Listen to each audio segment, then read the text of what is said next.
Viagra ou Cialis? Qual dos dois é o melhor? E qual é o melhor para você?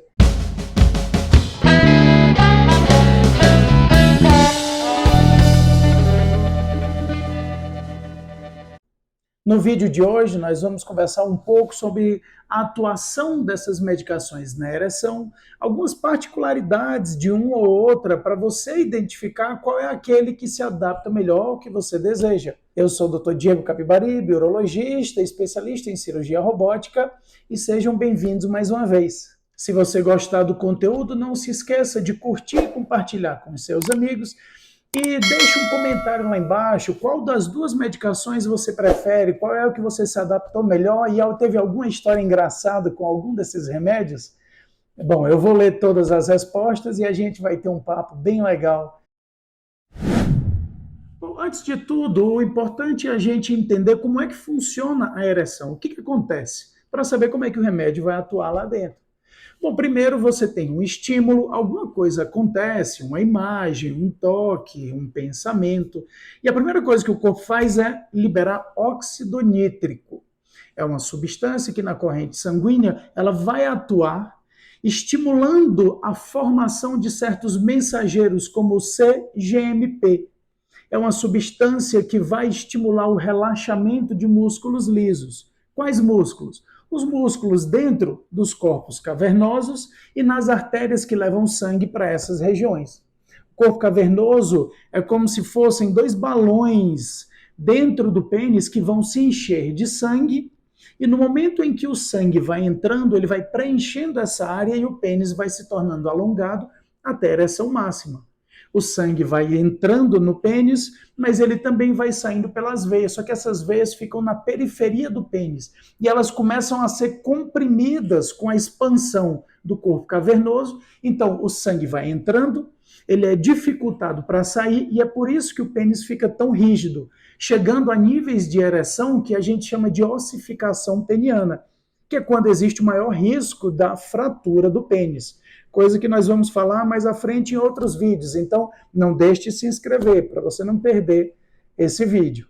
No momento em que o estímulo passa, ou depois da ejaculação, quando todo o óxido nítrico é degradado, o cGMP, esse mensageiro que relaxa os músculos, que vão dilatar a artéria para o sangue entrar com um fluxo maior, eles vão ser degradados, a ereção começa a se desfazer e o pênis volta ao estado flácido. Bom, elas vão agir impedindo que uma enzima muito específica vá agir degradando aquele cGMP. No momento em que quebra, tira o estímulo para os vasos dilatarem e eles voltam a contrair. Então, a inibição dessa enzima que degrada essa substância mantém mais tempo aquela substância funcionando no pênis e aí torna a ereção mais firme, mais longa, mais demorada, tá certo? E é assim que o remédio vai funcionar. Antes de falar qual dos dois seria o melhor, é interessante falar sobre alguns dos efeitos colaterais. Os efeitos colaterais dessas duas medicações são muito semelhantes, salvo algumas situações que são um pouquinho diferentes, que a gente também vai falar. Bom, os principais efeitos e os mais leves são o congestionamento nasal, ou seja, a sensação de nariz entupido, o rosto fica vermelho, as orelhas vermelhas e quente, eventualmente uma dor no estômago e uma dor de cabeça. Alguns efeitos colaterais mais importantes a gente vai encontrar de forma diferente entre um e outro.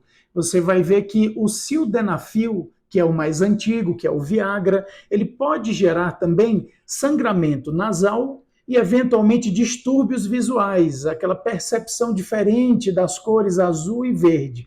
E quando isso acontecer, é importante procurar o seu médico. A tadalafila ela está mais predisposta a gerar de efeito colateral as dores no corpo. E uma diferença entre eles é que a maioria dos sintomas do sildenafila, como ele dura menos tempo no corpo, os efeitos colaterais também vão embora mais cedo. E os efeitos colaterais da tadalafila, por demorar um pouco mais, podem se prolongar. Uma situação que pode ocorrer no uso dessas medicações, principalmente nos casos de overdose, é o priapismo. Priapismo é uma ereção que dura mais que 4 horas, mas isso não é bom. Uma ereção que dura mais de 4 horas pode começar a causar alguns problemas e alguns danos no tecido do pênis, dificuldade de oxigenação desses tecidos, que podem gerar danos irreversíveis. Então, sempre que você utilizar qualquer medicação para ereção e apresentar ereções mais de 4 horas ou dolorosas, é importante procurar o seu médico ou uma emergência mais precisamente, porque a reversão dessa ereção tem que ser o mais breve possível. Outro detalhe muito importante dessa medicação é a interação com outros remédios.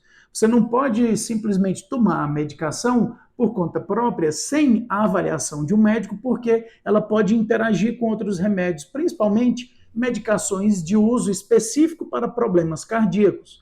Medicações que utilizam de nitratos e substâncias semelhantes podem ter um sinergismo. Isso quer dizer o quê? Agir em conjunto com a tadalafila ou o sildenafil rumo a um único objetivo. Pode gerar o quê? Uma queda de pressão muito drástica, podendo levar mesmo até a morte do paciente. As duas substâncias em conjunto podem gerar esse descompasso na pressão sanguínea. Então é importante perguntar ao seu cardiologista e apenas sob orientação do seu urologista tomar esses remédios.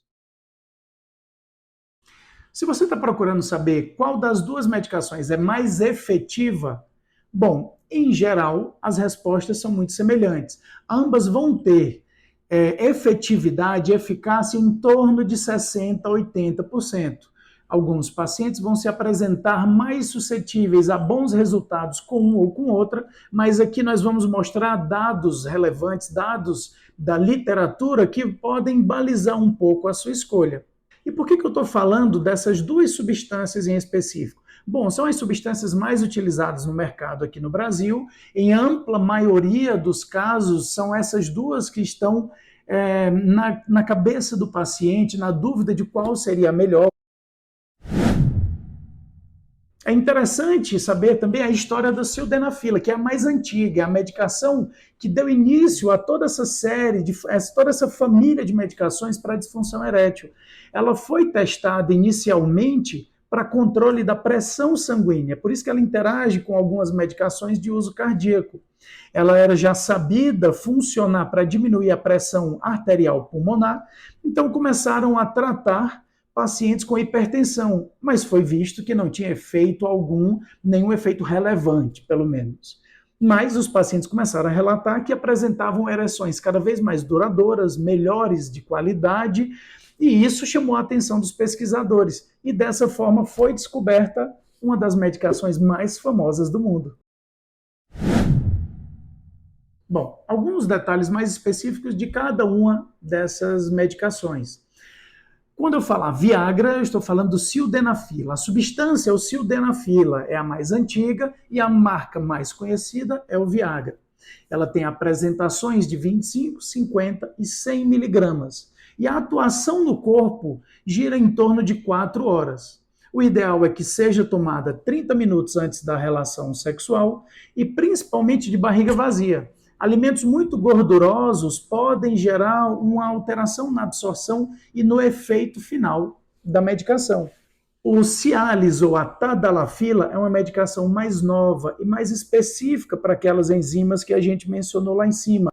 Ela tem apresentações de 5 miligramas e 20 miligramas e ela circula no corpo em torno de 36 horas. Da mesma forma que o Viagra deve ser tomado 30 minutos, pelo menos, antes da relação sexual, para dar tempo de ser absorvido e começar a agir, não pode ser tomado com alimentos muito pesados e gordurosos também para não atrapalhar a sua absorção. A medicação, um dos principais diferenciais é esse tempo de ação mais prolongado de 36 horas, que dá uma janela de ação tão longa que tira um pouco da pressão do paciente em ter a relação sexual logo depois de tomar a medicação. Como o Viagra dura menos tempo no corpo, agindo no seu auge, no ápice de ação, em torno de 4 horas, isso gera um pouco de ansiedade em realizar logo o ato sexual. Enquanto que, com um dia e meio de ação da medicação, o paciente se sente menos pressionado. Uma das principais diferenças também entre o tadalafila e o sildenafila, que seria o Cialis e o Viagra, é a apresentação de 5 miligramas. Foi identificado que essa apresentação tomada diariamente tinha uma ação também muito boa no tratamento de pacientes com a próstata aumentada.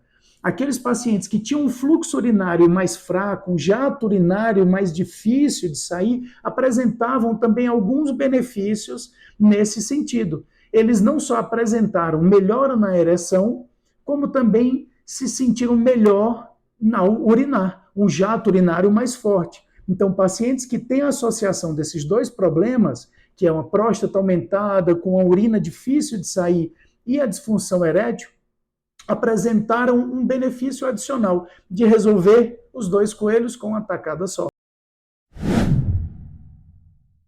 Mas então, qual dos dois seria o melhor?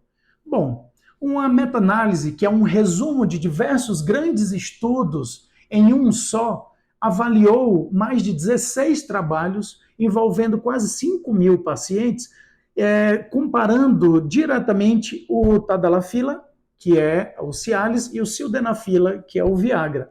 E demonstrou que os pacientes relatavam um bem-estar maior, com autoestima melhor e uma confiança maior na ereção e no ato sexual com a tadalafila. E pelo fato de associar duas ações, a melhora do fluxo urinário em pacientes com próstata aumentada e uma maior duração de ação da medicação, em torno de 36 horas, a tadalafila, ao meu ver, é uma medicação que cumpre o seu papel de uma forma bem mais ampla e é uma das medicações que eu mais prescrevo. Eu espero que essas informações tenham sido úteis e que você tenha gostado do vídeo e ficado até o final. Não se esqueça de curtir se você gostou, divida com outros amigos essas informações compartilhando o vídeo, se inscreva no canal e sempre que um novo vídeo for colocado aqui, você vai ficar sabendo. Eu sou Diego Capibaribe, urologista, e até uma próxima oportunidade. Tchau, tchau.